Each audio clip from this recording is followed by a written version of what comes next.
Welcome to Maths and Science by IITian channel. In this lecture, I will be taking up rotational motion lecture number 9, in which I will be taking up center of mass.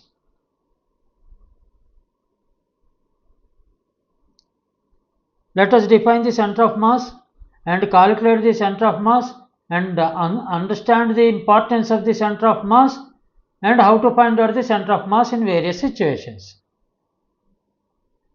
We will do that in this lecture. Let us proceed.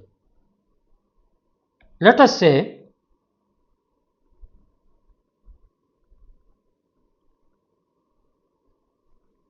there is a body having lot of particles in it,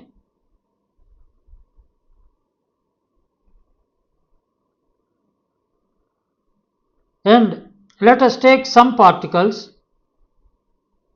For example, it may not be that number only.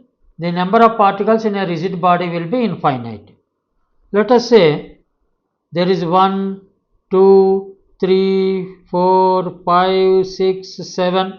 There are infinite number of particles.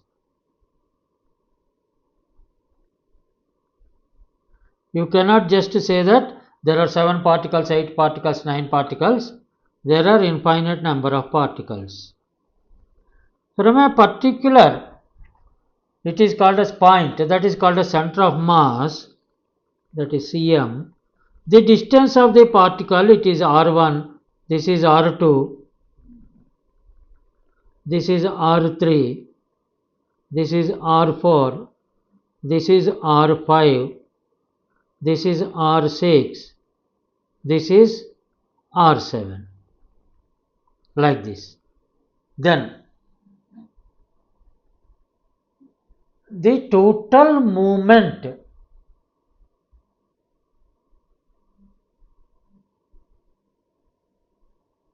of the individual particles will be m1 r1, mass into distance is the total movement, plus m2 r2 plus m3 r3 plus up to infinity, that is the total moment.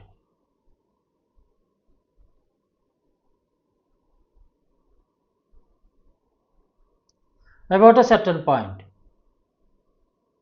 Then this total moment can be written as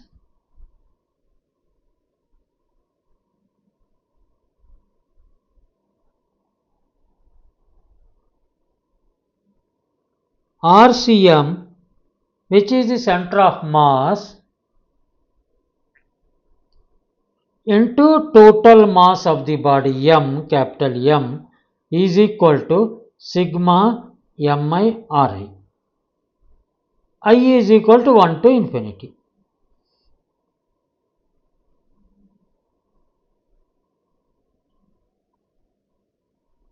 If in a system 4 masses are there and we have to find out the center of mass for those 4 masses, then that will be RCM, center of mass, is equal to sigma mi Ri, 4 or 5 or infinity, let us generalize the equation, by capital M, total mass. This is the center of mass equation. Because center of mass is the point where we can consider the whole body of mass is acting at a particular point to consider it as a particle for our mathematical analysis purpose. Because when it moves, when this particular rigid body moves, what happens? This m1, like the center of mass doesn't change, but m1 slightly change from this place to m1 dash. Similarly, m2 will change from m2 dash. The Cm does not change. This whole body is rotating and it is isentropic, rotational invariance.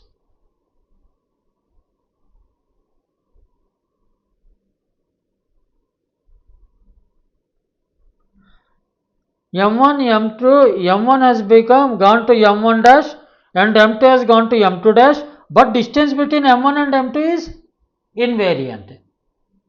What is the property of a rigid body? The distance between two particles even under rotation is constant. What is the main property? Main property of a rigid body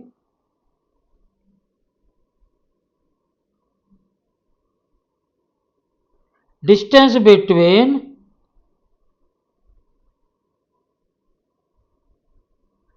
two particles is equal to constant even under rotation also. Very, very important property. Please remember this. Whenever you have doubt, you have to go back to your concepts and make your concepts clear, then answer the question. Now, the angle between M1 and M2 is same as the angle between M1 dash and M2 dash. It doesn't change because positions are not changing between M1 and M2. It's a apparent movement of the particle from the person who is seeing from the outside. It's an apparent movement from M1 to M1 dash and M2 to M2 dash because of this omega.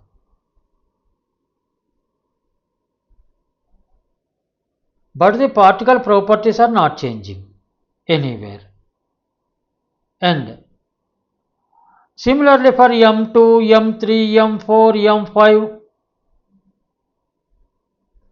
then instead of calculating the individual particles' positions at all times, we will take the position of RCM which does not change.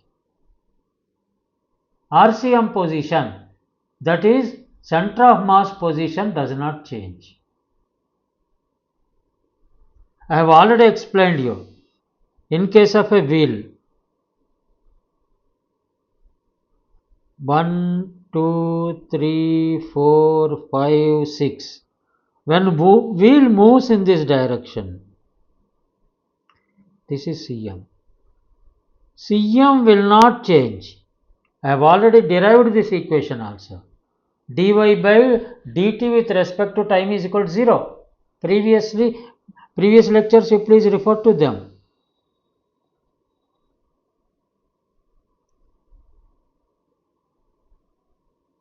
The position, y coordinate is not changing. The position of Cm is not changing while it is rolling also. It is rolling.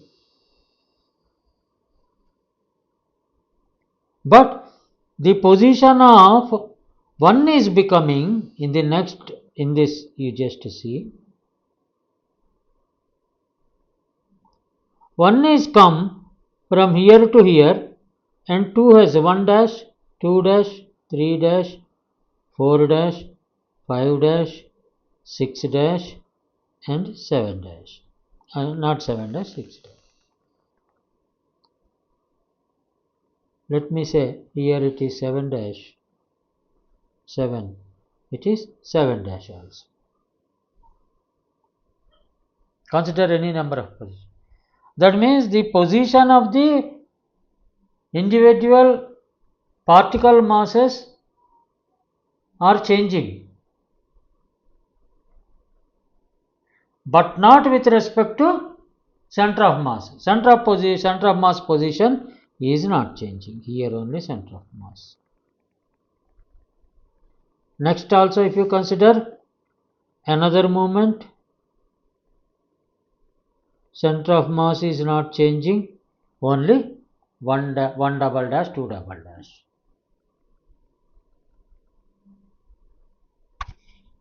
That means center of mass can be treated as the action of all the point of action of all the total mass.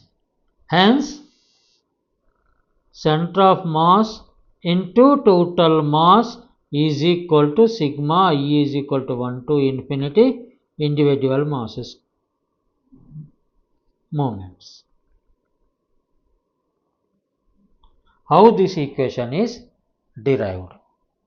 Now,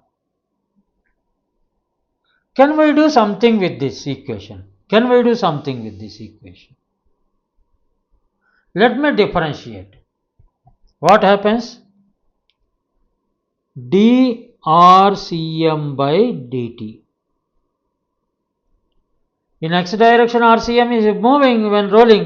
dRCM by dt into m is equal to d by dt of I is equal to 1 to infinity mi ri. That implies dRCM by dt is nothing but velocity, distance, rate of change of distance. RCM is distance. Then velocity is equal to, let us say, v, and this is m. Vm is equal to d by dt of mi ri. That means I is equal to 1 to infinity mi into dri by dt. Do you agree? Then mv is equal to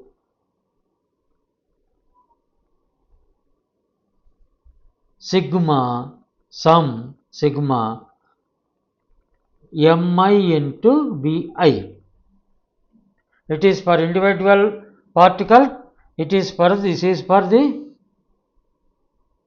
total mass. M is also total mass. This is for individual particle.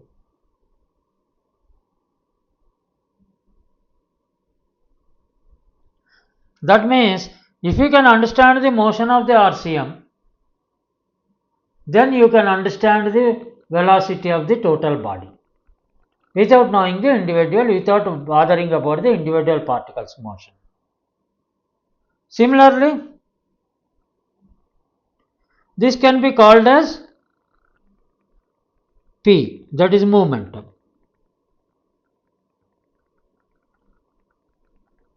Similar is the case with acceleration. F is equal to ma. How to find out the total rigid body acceleration? By finding the m into ACM. M is the capital M, let us say, and ACM. This is for the whole body. This is nothing but sigma I is equal to 1 to infinity mi ai. ai is nothing but A is equal to dv by dt. You know very well. Acceleration is differentiation of velocity with respect to time. How to derive it? You just see F is equal to ma is equal to m into A is d square x. Instead of x we can say dv by dt. Already we have found out dv by dt, dvcm. That is equal to sigma I is equal to 1 to infinity mi into dvi by dt. This is for the individual particle, this is for the total, which implies ACM is equal to sigma I is equal to 1 to infinity mi ai by capital M. By knowing the total mass and by knowing the acceleration of the center of mass, we can find out either individual particle acceleration if some of them are known. Otherwise, if some of the individual particle acceleration is known, acceleration of the center of mass is equal to that individual particle's total force applied divided by total mass. This is what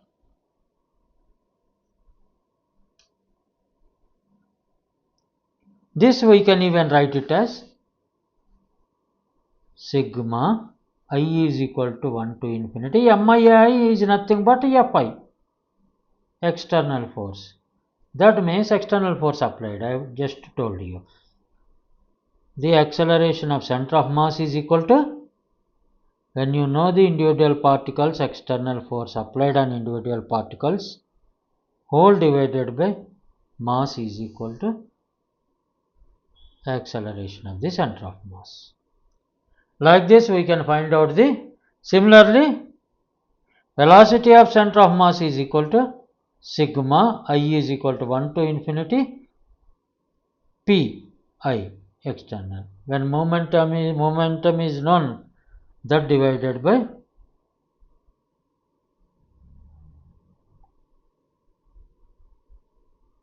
total P is called as external mass.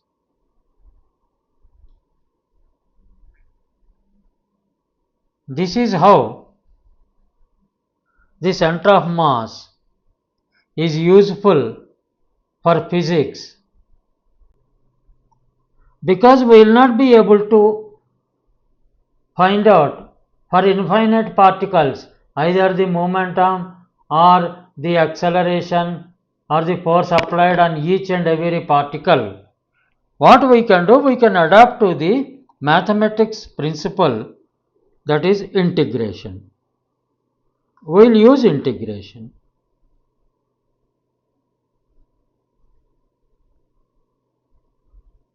From the integration formula, RCM is equal to, we can call it as XCM, that is x coordinate of the center of mass is equal to integral x into dm, that is small mass, whole divided by total mass.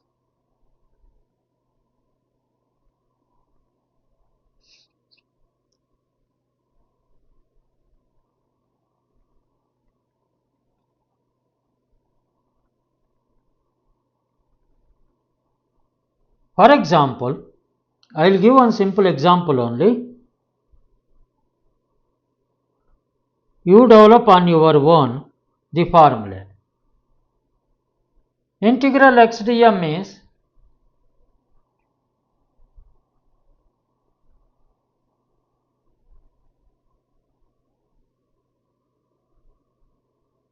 let us say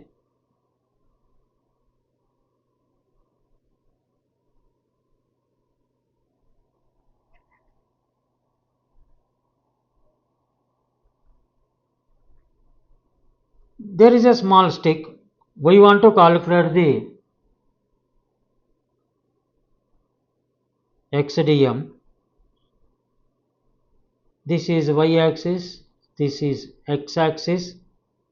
The total length of the stick is L in x axis, and we are taking only linear density. Mass per unit length. Linear density is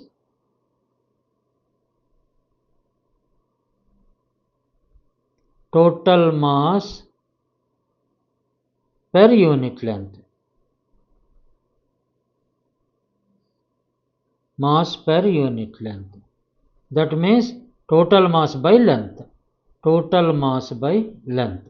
Let us say that is equal to lambda. Mass per unit length. That is linear density. Then total mass m will be lambda into L. And a simple method I will tell you.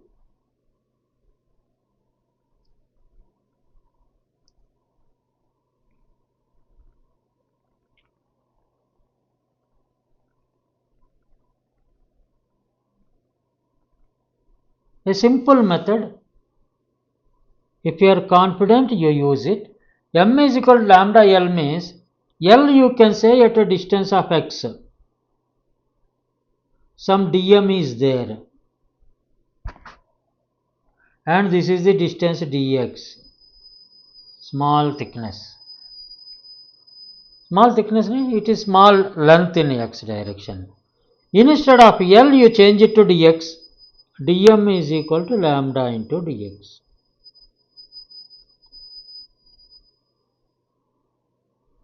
Because ultimately we have to substitute here for xcm. xcm is equal to integral x dm divided by m. Total mass we know.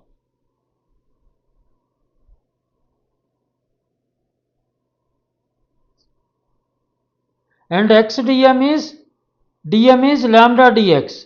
Integral x into lambda dx by m.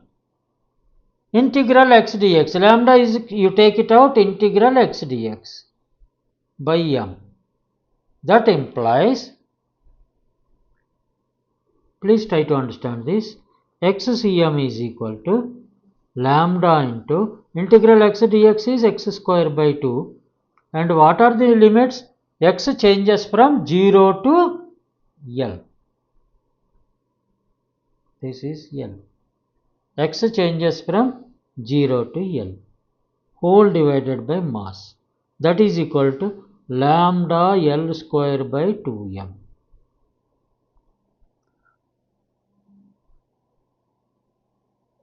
This is the center of the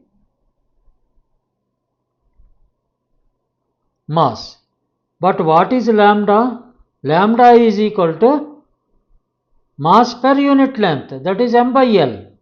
Can we replace it with m by L? M by L into L square by 2m.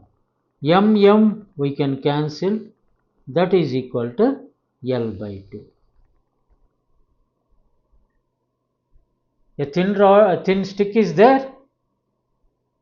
For that, xcm is equal to L by 2. From even common sense, we can make it out. This is the center of mass. That when you take the mass per unit length, then at the center of that particular object, we can treat it as the total mass is concentrated. That means this particular diagram where m is like this,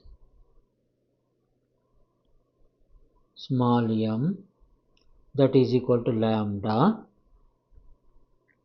and this can be represented as, if the total length is L, this can be represented as a point mass with m acting at L by 2 distance. Mass, a full mass is acting at a point L by 2 from one end, because this is the xcm, center of mass. That means we can say that the center of mass acts at a distance of L by 2 from the one of the ends. This is for a thin stick or thin long laminate. We have calculated when linear density of the mass is given. Linear density of the object mass is given. Similarly, you try to calculate. I want to give you homework. Homework may be little bit tougher, but you please do it. A semicircular hoop is there. I have defined in my previous lectures what is hoop. Please refer to them. It is a hoop. It is in the semicircular form. Okay. Hoop is there. Find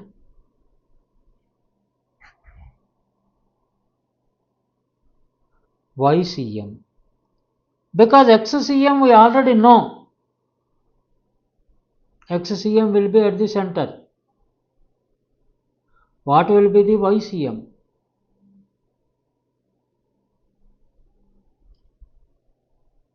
From the base, at what height the center of mass acts.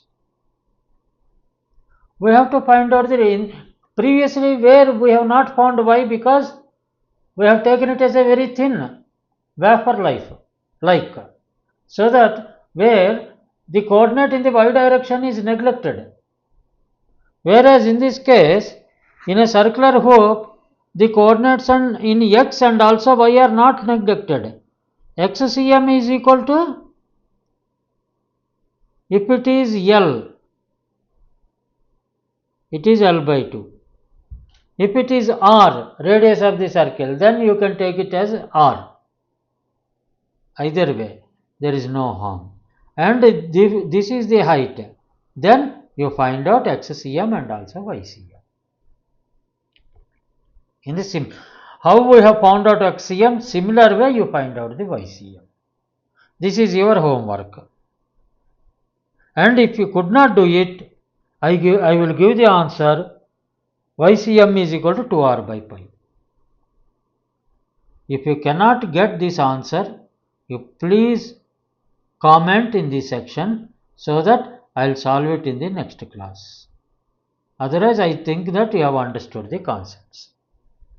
This is about the center of mass. Thank you for listening to me. Thank you for viewing my lecture. And if you feel there is a value addition because of this lecture to you, please share my videos and subscribe to my channel Maths and Science by IITian. These are all preliminaries. We will be going forward to the advanced classes from next lecture onwards, where we will be taking up some tough JEE advanced level questions, JEE mains level questions, so that you will be able to, this is the basic which I have given, these are only concepts. On the basis of these concepts, we will develop the subject. We solve the bigger problems. Thank you for listening to me. Best of luck to everybody.